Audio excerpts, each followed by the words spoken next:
Hey guys, आज की video में हम बात करने वाले हैं यूजर प्रोडक्ट डिटेल पेज के बारे में।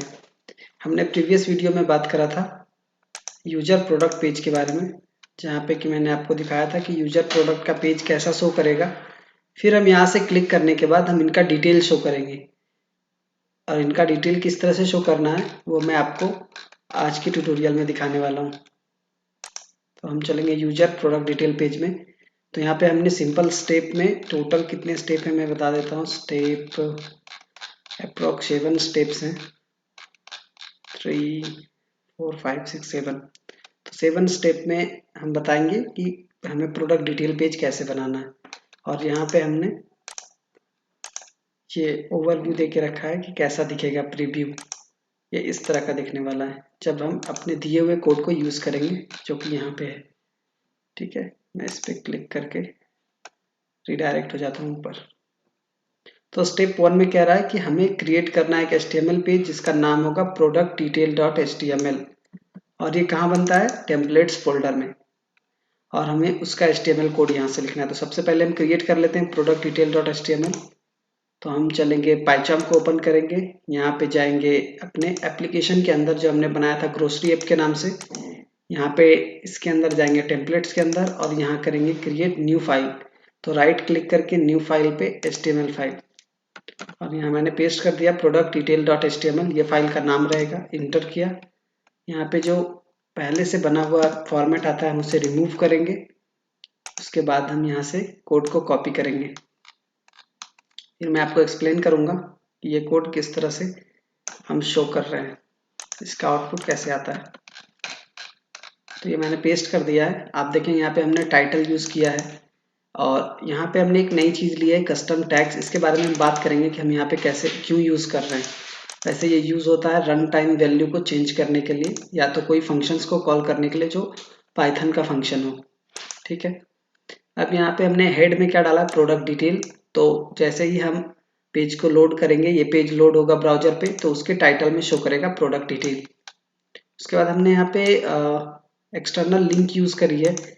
ये 3 लिंक जो है ये है एक्सटर्नल लिंक है जो कि CDN है, ऑल कैरोजल का।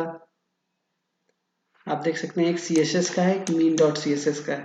तो हमने डिजाइनिंग कहीं से लाई है, गूगल पे सर्च करके कोड पेन की डिजाइन है। तो इन दोनों को यूज करके हम क्या करते हैं, ऑल कैरोजल बनाते हैं जो नीचे में स्लाइडर के टाइप का होता है, जहाँ पे हम लेटेस्ट प्रोडक्ट शो करेंगे। फिर यहाँ पे पिक जूमर है जो कि हमारे पिक को जूम करेगा। जब हम अपने पिक पे ले जाएंगे, प्रोडक्ट के पिक पे, पिक्चर पे, तो उसे जूम करेगा। ठीक है, फिर ये हमने यूज किया है अपना इंटरनल जो होता है CSS। वो कहाँ पे है? स्टैटिक फोल्डर के अंदर, उसके अंदर फिर CSS फोल्डर में, और उसका नाम है प्रोडक्ट डिटेल डॉट CSS। ये भी हम क्रिएट करेंगे नेक्स्ट स्टेप में, और उसमें जो कोड होगा वो हम उसमें राइट करेंगे, कॉपी पेस्ट करेंगे वहां से। ठीक है, तो ये हम टोटल 4 लिंक यूज किए हैं। 4 लिंक जो कि हमने कहाँ से लिया है, कहीं एक्सटर्नल से लिया है कोड पेन के थ्रू। तो ये हेड के अंदर हम रखते हैं ये सारी चीजें। फिर हमने बॉडी लिया है। बॉडी के जस्ट बाद क्या किया है कि मुझे नेविगेशन पेज चाहिए हर एक पेज में, तो हम नेविगेशन डॉट HTML बना के रखे हैं और उसे हमने इंक्लूड कर दिया। फिर यहाँ पे सेक्शंस के अंदर हमने क्या किया है कि पूरा का पूरा हमने प्रोडक्ट का सेक्शन बनाया। पहले हम प्रोडक्ट की डिटेल शो कर रहे हैं, फिर नेक्स्ट सेक्शन में हम क्या कर रहे हैं, 2 सेक्शन है, इसमें हम लेटेस्ट प्रोडक्ट को शो कर रहे हैं जो भी इसके अलावा लेटेस्ट प्रोडक्ट हैं। टोटल हम 10 दिखा रहे हैं, टॉप 10 लेटेस्ट प्रोडक्ट। तो 2 सेक्शंस हैं। फर्स्ट सेक्शन में क्या है, हमने यहाँ पे कंटेनर लिया है। आप देखेंगे यहाँ पे क्लास कंटेनर जो कि बूटस्ट्रैप का क्लास है, और इस कंटेनर के अंदर हम फिर कॉल HM12 का यूज करके, जहाँ पे कॉल HM12 का मतलब हुआ फुल रो के अंदर जो भी उस रो के अंदर टेक्स्ट होगा वो सेंटर आएगा, और वो नीचे से मतलब बॉटम से मार्जिन लेगा। MB मतलब मार्जिन बॉटम 4, और टाइटल BX के थ्रू। इसके स्टाइलिंग हम कहाँ पे करके रखे हैं, प्रोडक्ट डिटेल डॉट CSS में। ये आपको इसकी स्टाइलिंग मिल जाएगी। ये क्लास है तो डॉट टाइटल BX के थ्रू मैं आपको वो भी शो करूंगा कि किस तरह से स्टाइलिंग करी है इस पे। फिर यहाँ पे आप देखेंगे हेडर टाइटल 1, प्रोडक्ट पे हमने अलग से स्टाइलिंग करी, और फिर हमने डिटेल पे अलग से स्टाइलिंग करी। तो इसका नाम हमने हेडर टाइटल 2 रखा, और किस तरह से स्टाइलिंग किया है ये सब स्टाइल डॉट CSS में होगा, जो कि हमारा किस नाम से, प्रोडक्ट डिटेल डॉट CSS। इसमें सारी चीज़ें होगी, हम उसको कॉपी करके लाएंगे सब। तो मैं दिखाऊंगा कि वहाँ पे किस तरह से स्टाइलिंग करी है। फिर इसके अंदर हमने रो लिया है, रो एसएम, ये सब कुछ हमारा बूटस्ट्रैप का क्लास है। तो इन सब के बारे में हम उतना डिस्कस नहीं करते, इन डिप के बारे में हम बस यहाँ से बता देते हैं आपको कि यहाँ पे हमने क्या किया है कि ये कमेंट के अंदर है। आप देखेंगे यहाँ से यहाँ तक कमेंट के अंदर है, क्योंकि यहाँ पे एक्स्ट्रा इमेजेस है। आप देखेंगे जो भी, मान लीजिए कि एक प्रोडक्ट के लिए बहुत सारी शॉपिंग साइट में एक्स्ट्रा इमेज होते हैं एक के अलावा, जैसे बैक इमेज या तो टॉप इमेज या तो लेफ्ट इमेज, इस तरह से बहुत सारे इमेज उसमें अपलोड करते हैं। तो वो इमेज को अपलोड करेंगे, पर हमने फील्ड नहीं बनाया था ऐसा कुछ कि हम एक से ज़्यादा इमेज लें। तो इसको बाद में हम ट्राई करेंगे कि हम किस तरह से एक से ज़्यादा इमेज अपलोड करेंगे किसी प्रोडक्ट के लिए। तो ये हमारे मॉडल्स में फील्ड नहीं है, जिसकी वजह से ये पूरा का पूरा जो कोड है ये कमेंट के अंदर है। इसे हम बाद में अनकमेंट करेंगे और इसे शो करेंगे। अभी ये यहाँ पे शो नहीं करेगा, मैं आपको शो भी करवा दूंगा कमेंट हटा के कि ये किस तरह से दिखेगा। उसके बाद है यहाँ पे प्रोडक्ट इमेज। इसके अंदर हम क्या कर रहे हैं, डायनेमिक इमेज पास कर रहे हैं, और ये प्रोडक्ट हमारा वो वेरिएबल है जिसके थ्रू ये डेटा फैच कर रहा है। वेरिएबल नहीं मतलब ऑब्जेक्ट है, जिससे कि इस ऑब्जेक्ट से हम क्या कर रहे हैं, इमेज को गेट कर रहे हैं, इमेज की यूआरएल को, और यहाँ पे हमने शो कर दिया। माई इमेज के थ्रू हमने उस इमेज पे स्टाइलिंग करी है, और पिक जूमर वगैरह से हम उसे जूम कर रहे हैं इमेज को शो करने के लिए। फिर हमने ये ColMD6 के थ्रू ये हाफ पार्ट दिया था इसको, और फिर से ColMD6 के अंदर हाफ पार्ट में हमने डिटेल लिखी है, जिसमें कि हमने इमेज वगैरह, इमेज के अलावा यहाँ पे नेम, हाफ पार्ट में हमने नेम वगैरह, प्राइस बॉक्स में प्राइस दिया है। यहाँ पे आप देखेंगे एक MRP है जो कि उसके ऊपर शो करेगा जो मेन MRP, और उसके बाद आफ्टर डिस्काउंट वो प्राइस शो करेगा, उसके लिए हमने दिया है। और जो हमने कस्टम टैग अप्लाई किया था वो इसके लिए है, अप्लाई डिस्काउंट। तो हम क्या करते हैं, हम खुद का कस्टम फिल्टर बनाते हैं, और रन टाइम वेरिएबल जैसे ही हमारा लोड होता है पेज, उसी समय ये फाइंड कर लेता है जो भी फंक्शंस हैं कस्टम फिल्टर के, वो फंक्शंस कॉल हो जाते हैं। उसके साथ हम वैल्यू पास करते हैं। आप देख सकते हैं सिंपल फिल्टर है जो कि सिंगल वैल्यू को ले रहा है। ये एक फंक्शन है फिल्टर का, और ये क्या है, पैरामीटर है। हम प्रोडक्ट का पैरामीटर पास कर रहे हैं इस फंक्शन से। उसके बाद ये फंक्शन कॉल करके जो रिटर्न करेगा वो वैल्यू यहाँ शो कर जाएगा। तो आफ्टर डिस्काउंट अप्लाइड ये शो करता है, ठीक है। तो ये मैं दिखाऊंगा इसका फंक्शन, ये भी नेक्स्ट स्टेप में है। फिर यहाँ पे हम देखेंगे ऐड क्वांटिटी के लिए हमने क्या किया है, बटन्स बना लिया, माइनस बटन, प्लस और माइनस से हम क्या करेंगे, वैल्यू को इंक्रीज करेंगे क्वांटिटी का। और अगर आप यहाँ पे देखेंगे तो वैल्यू इक्वल टू 1 है, यानी कि बाय डिफॉल्ट 1 होगा, उसके बाद प्लस माइनस इंक्रीज डिक्रीज होगा। इसके लिए भी हमने फंक्शन वगैरह बना के रखा है जावा स्क्रिप्ट में, ये भी मैं आपको दिखाऊंगा। तो फिर नेक्स्ट में चलेंगे यहाँ पे। तो हमने यहाँ डिस्क्रिप्शन के लिए दिया है नीचे जस्ट नेम, और MRP के नीचे हम डिस्क्रिप्शन डाल रहे हैं, और प्रोडक्ट और डिस्क्रिप्शन से ऑब्जेक्ट से हम डिस्क्रिप्शन को फैच कर रहे हैं। तो यहाँ से ये डिस्क्रिप्शन शो कर जाएगा।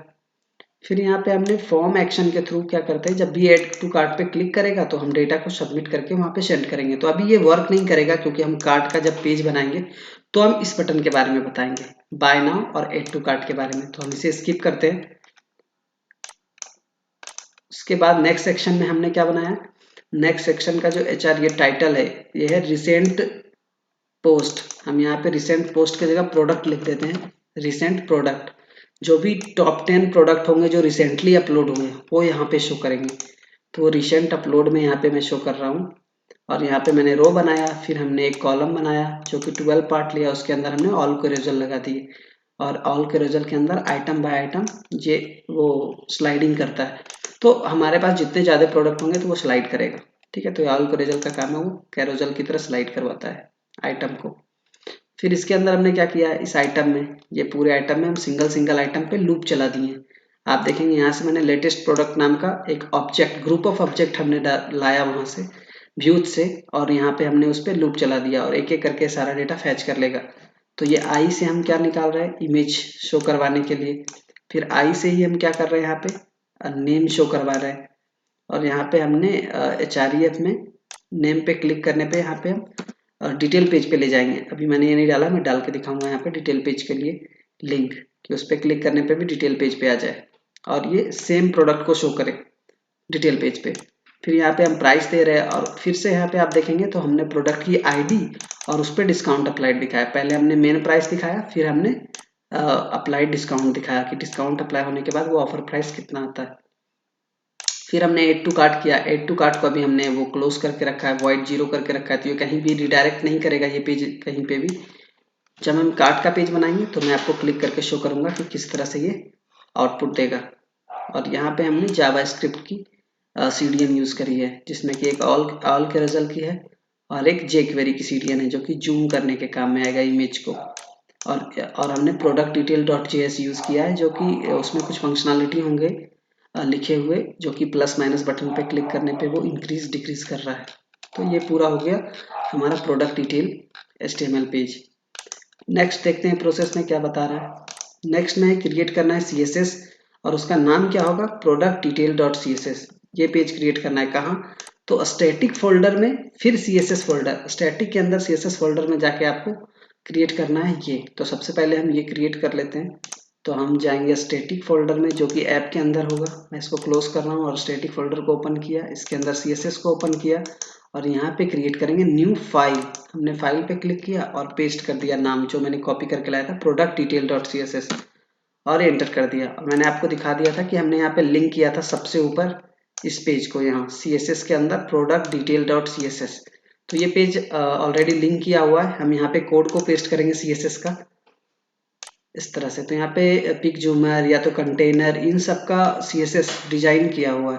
तो मैं इस पे ज़्यादा एक्सप्लेन नहीं करूँगा, आप इसको ध्यान से देखिएगा। और अगर आपको कोई इश्यू आए तो आप हमसे पूछ सकते हैं कमेंट में। तो ये काफ़ी बड़ा है ये कोड CSS का, तो मैंने पेस्ट कर दिया।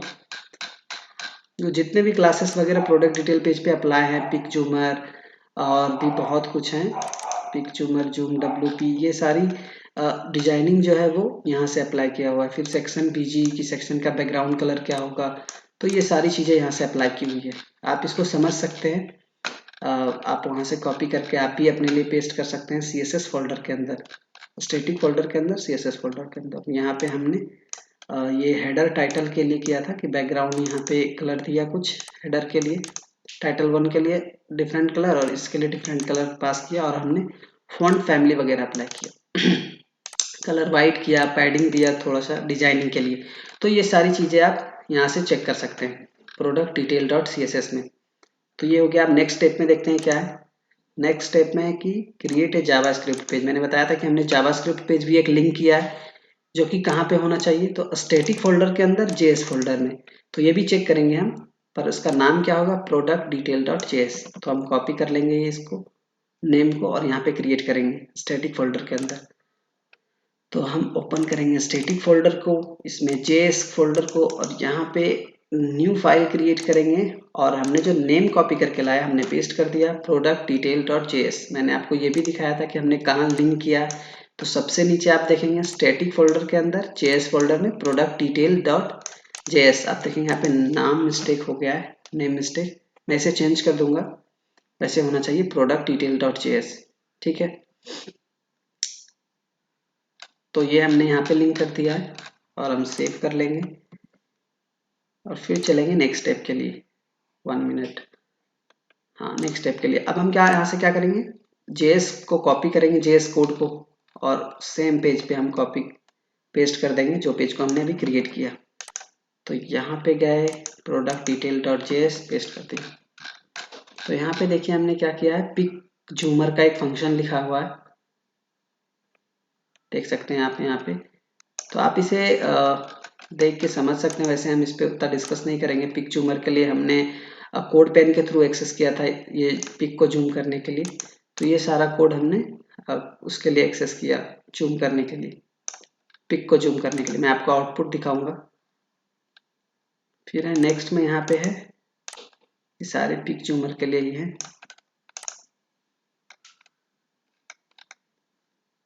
ये डिक्रीज और इंक्रीज, इससे क्या हो रहा है कि वैल्यू को हम इंक्रीज कर रहे हैं और डिक्रीज कर रहे हैं। इसके थ्रू हम वैल्यू को इंक्रीज कर रहे हैं और डिक्रीज कर रहे हैं। ठीक है, और इस फंक्शन से हम शो करवा रहे हैं इंक्रीज वैल्यू से और डिक्रीज वैल्यू से। और इन दोनों फंक्शन को, जो ये दोनों फंक्शन है, इस पर क्लिक करने पे ये कॉल होता, और इसको ये कॉल होने पे ये किसको कॉल कर लेता, इस फंक्शन को कॉल कर लेता। और हम यहाँ पे वैल्यू को वहाँ से गेट करते और उस वैल्यू को डिक्रीज कर देते डिक्रीज करने पे, और इंक्रीज पे इंक्रीज कर देते। तो ये कोड आप देख लेना। वैसे इसमें कुछ भी नहीं है, बस हम इसमें जावास्क्रिप्ट का कोड लिख रहे हैं, और बहुत सारे डिफरेंट वे भी हो सकते हैं इसको लिखने का, आपको वैल्यू डिक्रीज और इंक्रीज करने के लिए। तो यहाँ पे आप ये भी देख सकते हैं कि यहाँ पे 0 से नीचे नहीं जाने दे रहा है वैल्यू को, तो ये यहाँ पे चेक कर रहा है इसके लिए। ठीक है, तो ये प्रोडक्ट डिटेल डॉट जेएस भी हमने कॉपी कर लिया। नेक्स्ट स्टेप में देखेंगे कि क्या है।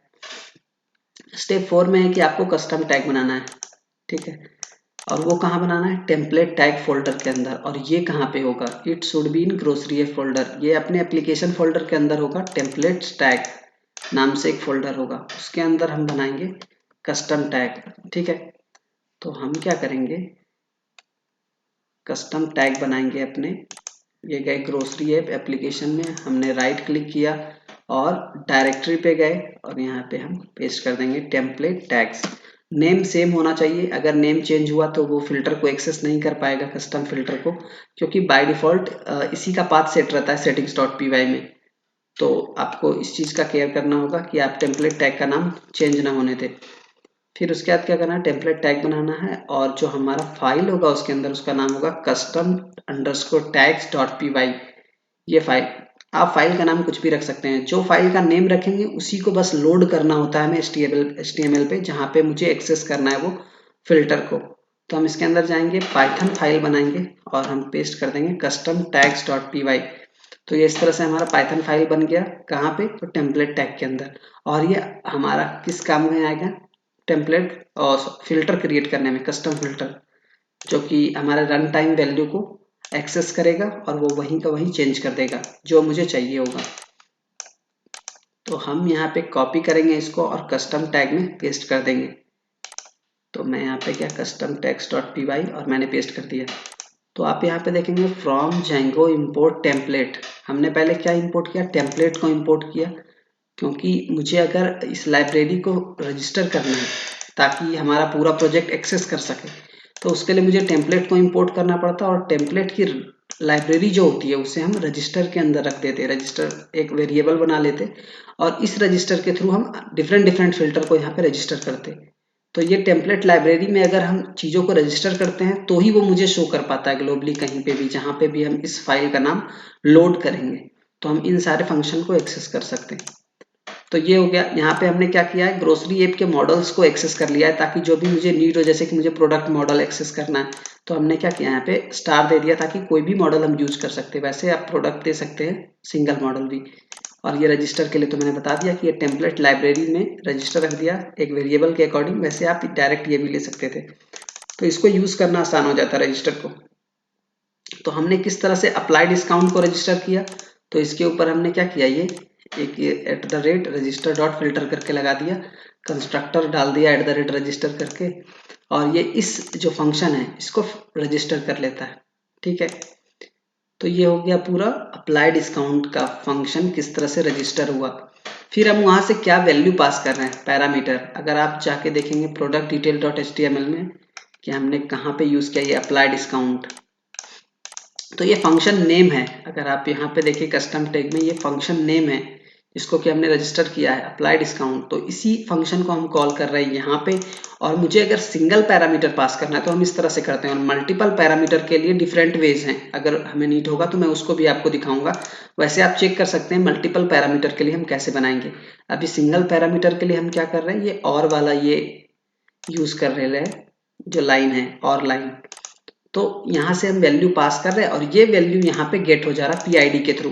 फिर हम यहाँ पे क्या कर रहे हैं, प्रोडक्ट की ID को गेट कर रहे हैं, जो जिससे क्या हो रहा है, मुझे पर्टिकुलर प्रोडक्ट मिल जा रहा है जिसके डिस्काउंट मुझे अप्लाई करना है।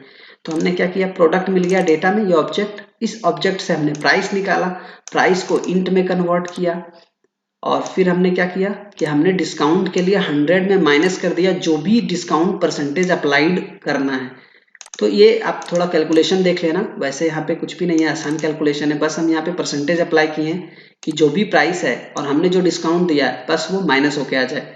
तो हमने यहाँ पे प्राइस गेट कर लिया और रिटर्न कर दिया प्राइस को, और इस तरह से हमें आफ्टर अप्लाइड डिस्काउंट प्राइस मिल गया, और हमने यहाँ पे शो करवा दिया। ये ऑटोमेटिक शो कर जाएगा जो भी रिटर्न करेगा वहां से वैल्यू। तो यहाँ पे शो कर जाएगा। तो ये था हमारा कस्टम टैग। तो कस्टम टैग इस तरह से बनता है जब भी हमें सिंगल फिल्टर की जरूरत हो, सॉरी सिंगल पैरामीटर फिल्टर की, तो आपको फिल्टर लिख के यूज करना है। और सिंपल टैग और भी बहुत कुछ होते हैं, इंक्लूजन टैग, तो इनको आप एक बार रीड कर लो तो आपके लिए आसान हो जाएगा कस्टम टैग। फिर हम नेक्स्ट में देखेंगे कि नेक्स्ट में क्या है। तो नेक्स्ट में create a function, the name is the product detail. तो मुझे क्या करना है, एक फंक्शन बनाना है views.py में जिसका नाम होगा प्रोडक्ट डिटेल। तो हम सिर्फ कॉपी कर लेते हैं फंक्शन को, कहाँ पे डालना है, views.py में। तो हम चलेंगे views.py में, जहाँ से हम रेंडर करेंगे अपने पेज को। तो सबसे नीचे मैं इंटर करूंगा और पेस्ट कर दे रहा हूँ। तो ये हमारा प्रोडक्ट डिटेल है। तो इसमें क्या करें, प्रोडक्ट डिटेल में हमने आईडी क्यों गेट करी है, क्योंकि मुझे पता होना चाहिए कि हम क्या शो कर रहे हैं। प्रोडक्ट डिटेल क्या करता है, किसी सिंगल प्रोडक्ट को शो करता है। तो सिंगल प्रोडक्ट के लिए मुझे कुछ ऐसा आईडी फैच करना होगा जो यूनिक हो प्रोडक्ट के अंदर। तो हमने क्या किया, पीआईडी ले लिया, जो उस प्रोडक्ट की आईडी है जो यूनिक होती है। तो हमने प्रोडक्ट की आईडी यहाँ पे पास कर दी, जो भी जिस पे हमने प्रोडक्ट पे क्लिक किया शो करने के लिए, तो उस प्रोडक्ट की आईडी को पास कर दिया यहाँ पे रिक्वेस्ट के थ्रू। जैसे हम एडिट करते हैं तो सिंगल को एडिट करते हैं, वैसे ही प्रोडक्ट डिटेल के साथ है। अगर मुझे सिंगल को देखना है, शो करना है, फैच करना है, तो हम यहाँ पे गेट करेंगे और ये लोकल्स के थ्रू प्रोडक्ट पास हो जाएगा। और यही प्रोडक्ट्स वेरिएबल को हम यहाँ पे यूज कर रहे हैं डेटा फैच करने में। आप देखेंगे product dot name, product dot I D, फिर आप देखेंगे यहाँ पे product dot image dot URL की इमेज कैसे निकालना। तो ये प्रोडक्ट ऑब्जेक्ट से निकाल रहे हैं, जो कि हम यहाँ पे गेट कर रहे हैं product object dot gate dot I D से। फिर लेटेस्ट प्रोडक्ट के लिए हमने क्या किया, तो लेटेस्ट प्रोडक्ट के लिए हमने फिल्टर चलाया प्रोडक्ट पे, सिंपली फिल्टर चलाया। और इसमें फिल्टर में मैंने कुछ भी नहीं डाला, बस एक्सक्लूड दिया कि एक्सक्लूड किसको करना है, इसको छोड़ के जो कि अभी गेट हुआ है आईडी। इनके अलावा जो भी है, जितने भी हैं ऑब्जेक्ट, वो सबको डाल दो। फिर हमने ऑर्डर कर दिया। ऑर्डर में क्या था, माइनस आईडी मतलब लेटेस्ट प्रोडक्ट, जो भी अभी लेटेस्ट अपलोड हुआ है तो वो माइनस आईडी के थ्रू आएंगे। और उसके बाद हमने 10 कर दिया, तो जो टॉप 10 होंगे वो यहाँ से स्लाइसिंग के थ्रू स्प्लिट होके यहाँ पे ग्रुप ऑफ ऑब्जेक्ट, लेटेस्ट में ग्रुप ऑफ ऑब्जेक्ट चला जाएगा। और ये लेटेस्ट प्रोडक्ट को हमने यहाँ से पास कर दिया और ये यहाँ पे रिसेंट प्रोडक्ट में यहाँ पे शो कर रहा है। ये हुआ रिसेंट प्रोडक्ट का सेक्शन। और यहाँ पे हम लूप चला दे रहे हैं for I in latest product, और आई से डेटा फैच कर ले रहे हैं। तो ये है पूरा, ताकि हमने यहाँ पे दो ऑब्जेक्ट भेजा, एक सिंगल ऑब्जेक्ट और ये ग्रुप ऑफ ऑब्जेक्ट, दो चीजें यहाँ से भेजी और लोकल्स के थ्रू पास कर दिया। तो ये प्रोडक्ट डिटेल का फंक्शन बन गया। अब इस फंक्शन को क्या करना होगा, यूआरएलएस से कनेक्ट कराना होगा। तो हम चेक करते हैं यूआरएलएस के लिए। नेक्स्ट, तो आप देखेंगे यहाँ पे स्टेप 6 में कि हम क्या कर रहे हैं, यूआरएल क्रिएट कर रहे हैं urls.py के अंदर। तो हम इसे कॉपी करेंगे और urls.py के पास चलेंगे।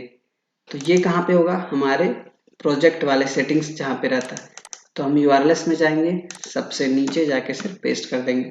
तो ये हमारा प्रोडक्ट डिटेल का URL क्रिएट हो गया। यहाँ पे हमने क्या किया, फर्स्ट हमने इसका लोकेशन सेट किया। ये एक डायनेमिक फंक्शन है, तो इसको हमको डायनेमिक URL बनाना पड़ा कि एक आईडी पास करने के लिए। फिर यहाँ पे फंक्शन का नेम और ये URL का यूनिक नेम, इस तरह से हमने इसका URL क्रिएट कर लिया प्रोडक्ट डिटेल का। फिर नेक्स्ट के लिए है कि अब हम उसे कॉल कैसे करेंगे, है ना। अब मुझे प्रोडक्ट डिटेल देखना कैसे है, तो हम प्रोडक्ट के पेज पे जाएंगे। तो यहाँ हमने लिख दिया add the given link in the product detail button. तो प्रोडक्ट डिटेल का बटन कहाँ पे मिलेगा हमें, तो यूजर प्रोडक्ट पेज पे। तो यूजर प्रोडक्ट पेज पे हमें डिटेल का बटन मिलेगा, उस पर क्लिक करेंगे तो ही तो डिटेल का दिखेगा। तो उसके लिए मुझे लिंकिंग भी तो करनी होगी। तो ये लिंक कहाँ डालना है, यूजर प्रोडक्ट, जो कि मैंने प्रीवियस ट्यूटोरियल में बताया था यूजर प्रोडक्ट के बारे में। तो हम उसे सर्च करेंगे टेम्पलेट्स वाले में, यहाँ पे यूजर प्रोडक्ट, ये देखिए यूजर प्रोडक्ट पेज है। यहाँ पे जहाँ पे भी एड टू कार्ट है वहां पे ये डाल देंगे। ये देखिए एड टू कार्ट का बटन है, इसको मैं रिमूव कर देता हूँ और ये मैंने डाल दिया। तो ये एड टू कार्ट के लिए भी हमने स्टाइलिंग करी थोड़ी सी। वहाँ पे हमने फाफा लिंक लगाया फॉन्ट ऑसम का। ये देखिए फाफा shopping cart add to cart के लिए भी लगाया और ये इसके लिए भी लगाया, हाँ इसके लिए भी लगाया डिटेल पेज को शो करने के लिए। तो डिटेल के लिए हमने क्या किया, फाफा इन्फो ले लिया। तो ये आई शो करेगा सिर्फ, जैसा कि आपको इस इमेज में दिख रहा है। इस इमेज को मैं ओपन कर लेता हूँ, open image in new tab. ये देखें, ये तो ये पेज है, डिटेल पेज है। ये हम देखेंगे यूजर प्रोडक्ट में। तो यूज़र प्रोडक्ट के लिए ये रहा user product page. User product page के इस ऑप्शन में यहाँ पे एड टू कार्ट है, इसी के बगल में हमने आई दे दिया। इन्फो के थ्रू उस पर क्लिक करेंगे तो डिटेल पेज शो कर जाएगा। तो मैं आपको अभी आउटपुट शो करवाता हूँ कि वो कैसा आएगा। तो उसके लिए पहले मुझे ये बटन क्रिएट करना होगा। तो ये लास्ट स्टेप में हमने किया है ये, तो इसको हमने कॉपी करके वहाँ पेस्ट कर दिया। तो ये एड टू कार्ट के लिए यहाँ पे शॉपिंग कार्ट का ये फॉन्ट ऑप्शन का आइकन डाल दिया और यहाँ पे आइकन डाला इन्फो का, ताकि हम डिटेल देखेंगे। और यहाँ पे थोड़ी सी स्टाइलिंग कर दी इसको फॉन्ट साइज को इंक्रीज करने के लिए। ठीक है, तो ये दो बटन्स डाल देंगे हम यूजर प्रोडक्ट में, ताकि उस पर क्लिक करेंगे उस लिंक पे तो वो ओपन हो जाएगा प्रोडक्ट डिटेल। और हमने देखिए यहाँ पे आईडी पास कर दी है AHREF के थ्रू, ताकि डिटेल पेज का जो लोकेशन है हमने यहाँ पे लिंक डाल दिया। आप देखेंगे URL का जो लोकेशन था प्रोडक्ट माइनस डिटेल, तो वही यहाँ पे है प्रोडक्ट माइनस डिटेल। और जो आईडी आ रही है लूप चल के, यहाँ पे लूप चल रहा है फॉर लूप के थ्रू जे, तो जे से वो पर्टिकुलर आईडी पास कर दे रहे j.id। तो वो आईडी कौन रिक्वेस्ट में गेट कर लेगा, व्यूज, यहाँ से वो गेट कर लेगा और वो प्रोडक्ट को फैच करेगा फर्स्ट कोई सिंगल प्रोजेक्ट को, जो भी आईडी पास करेंगे उसको। तो इसको मैं क्लोज कर दे रहा हूँ। यहाँ पे हमने एड टू कार्ट का और डिटेल का बटन पेस्ट किया। फिर नेक्स्ट में देखेंगे तो नेक्स्ट में ये डायरेक्ट आउटपुट दे रहा है, तो हम बस रन करेंगे सर्वर को और हम आउटपुट देख पाएंगे। ठीक है, तो मैं टर्मिनल को ओपन करता हूँ और सर्वर रन करेंगे। Python manage.py run server. Server run किया, यहाँ से लिंक मिलेगा, लिंक मिल गया, न्यू टैब ओपन करेंगे और ये पेस्ट कर दिया 1 to 7। तो यहाँ देखेंगे अभी लॉगिन नहीं है, फिर भी प्रोडक्ट तो शो करेगा। ये देखिए प्रोडक्ट शो कर रहा है डिफरेंट डिफरेंट, जिस पे भी क्लिक करेंगे वेजिटेबल फ्रूट्स इस तरह से। तो ये एड टू कार्ट अभी काम नहीं करेगा क्योंकि हमने कार्ट पेज नहीं बनाया है, हमने अभी डिटेल पेज बनाया है। तो ये आई पे क्लिक करने पे डिटेल पेज शो कर रहा है, ये देखिए डिटेल पेज। तो ये सेम दिख रहा है जैसा कि हमने यहाँ पे आउटपुट में शो किया था। तो जो हमने स्टाइलिंग वगैरह करी वो स्टाइलिंग आप भी अप्लाई कीजिए, ये भी ऐसा ही दिखेगा जैसा दिख रहा है। और आप देखेंगे यहाँ पे MRP जो है, जो मेन MRP है 120 है, और आफ्टर अप्लाइड होने डिस्काउंट अप्लाई होने के बाद आप देखिए क्या हो रहा है 108.0। तो ये डिस्काउंट अप्लाइड होने के बाद शो कर रहा है। और क्वांटिटी को इंक्रीज करने के लिए देखिए यहाँ पे दे के रखा है और ये 0 से माइनस नहीं होता ये। तो हमने वो फंक्शन शो किया था इंक्रीज डिक्रीज का, तो ये फंक्शन के थ्रू हम क्वांटिटी को इंक्रीज कर रहे हैं और डिक्रीज कर रहे हैं। फिर एड टू कार्ट का बटन बना के रखा है, बाय नाउ का, ये सबको हम नेक्स्ट ट्यूटोरियल में बनाएंगे। और ये हमने प्रोडक्ट डिटेल में रिसेंट का है, तो आप देखेंगे ये जो दिख रहा है इसके अलावा यहाँ पे शो कर रहा है, यहाँ पे सेम नहीं आ रहा। तो उसके लिए हमने एक्सक्लूड का यूज किया था कि सेम आईडी को एक्सक्लूड कर दो और उसके अलावा शो करो। अभी हमारे पास 2 ही प्रोडक्ट हैं, तो जिसकी वजह से क्या हो रहा है कि यहाँ पे बस सिंगल और नीचे भी सिंगल दिख रहे हैं। और ओनियन पे क्लिक करें तो ये ओनियन वाला ही आना चाहिए, ये डिटेल। अभी क्या हो रहा है लोड हो जा रहा है, तो मुझे यहाँ पे क्या करना पड़ेगा, डिटेल का वो लिंक देना पड़ेगा। तो उसके लिए हमें क्या जाना होगा, रिसेंट प्रोडक्ट में। तो हम यहाँ पे जाएंगे रिसेंट प्रोडक्ट में, प्रोडक्ट डिटेल .html में रिसेंट प्रोडक्ट। तो मैं कंट्रोल F करके चेक करता हूँ रिसेंट, ये देखिए रिसेंट प्रोडक्ट का ऑप्शन है यहाँ पे। और इसके नीचे देखेंगे कहाँ पे वो नेम डाला है i.name। तो i.name ये रहा i.name, ये प्रोडक्ट का नेम शो कर रहा है। यहाँ HREF में डाल देंगे सेम लिंक, ताकि ये प्रोडक्ट डिटेल के पेज को ओपन करे जिस पे हम क्लिक करें। तो हम अगर जिस पे भी क्लिक करेंगे उसका पेज सामने आ जाना चाहिए। तो ये प्रोडक्ट डिटेल, और यहाँ हम क्या पास कर देंगे ID। तो ये I से आ रहा है तो i.id पास कर दिया और यहाँ पे स्लैश। तो इस तरह से हमने लिंक डाल दिया और यहाँ से ओपन करेंगे, हमने रिफ्रेश किया। अब देखिए मैं ओनियन पे क्लिक करूंगा तो ये ओनियन का आ गया सेक्शन। और ये देख लीजिए जूमिंग फीचर वगैरह सब कुछ दिया हुआ है। तो ये आप भी ऐसे ही क्रिएट कर सकते हैं। अब फिर एप्पल पे मैं क्रिएट करूंगा तो ये एप्पल वाला दिख रहा है। वापस से आप प्रोडक्ट पे क्लिक करके प्रोडक्ट को देख सकते हैं। और भी जितना प्रोडक्ट ऐड करना है आप ऐड करके देख सकते हैं। तो ये ट्यूटोरियल कंप्लीट हो गया। तो अगर आपको हमारी कंटेंट यूजफुल लगती हो तो आप वीडियो को लाइक कीजिए, चैनल को सब्सक्राइब कीजिए, दोस्तों के बीच शेयर कीजिए। फिर मिलते हैं नेक्स्ट वीडियो में। Till then keep learning and keep exploring. Thanks for watching.